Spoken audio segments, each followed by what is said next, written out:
আজ শ্রাবণের শেষ সোমবার অর্থাৎ চতুর্থ সোমবার। তো বাবার তো 4টে সোমবারই আরাধনা করেছি, আর এটাই বা কেন বাদ যায়। সব দিক থেকে যখন সুস্থ সবল আছি তাই তোমাদের সাথেও শেয়ার করেছি। আমার সেরকম আড়ম্বরপূর্ণ ঠাকুরঘর নয়, তবুও যতটা পেরেছি দেবদেবীদের এখানে স্থান দেওয়ার চেষ্টা করেছি। তো শ্রাবণের সোমবার আবার যেন আসছে বছর করতে পারি বাবার উদ্দেশ্যে, বাবার কৃপায়। তারপর সকাল থেকে একটু সাবু ভেজানো খেয়েছিলাম। এবার রাতের জন্য তো কিছু করতে হবে, মেয়ে তো খাবেই, আর তার উপর বর তো একবেলাই খায়, পুজো দিয়ে এসে। আর রাত্রিবেলা তো সাবু দেওয়াটা উচিত হবে না, গ্যাস অম্বল হয়ে যেতে পারে। সেই কারণেই হাফ কাপ সুজি, হাফ কাপ আটা আর 1 কাপ ময়দা দিয়ে কোয়ান্টিটিতে ওই লাউয়ের জলটাতেই মশলাপাতি দিয়ে মেখে নিলাম।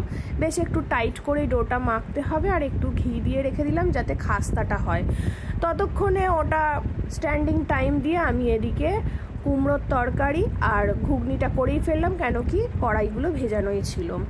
করার পর হাতে হাতে একটা একটা করে করলাম। পুরি করার ইচ্ছা ছিল, কিন্তু আমার বর ছাঁকা তেলে খাওয়াটা খুব একটা পছন্দ করে না।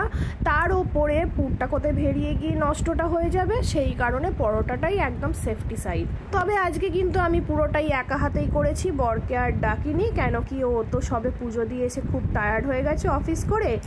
তো এইভাবেই আমাদের আজকের ডিনারটা হলো। আর ওয়ান্স মোর হর হর মহাদেব। Thank you.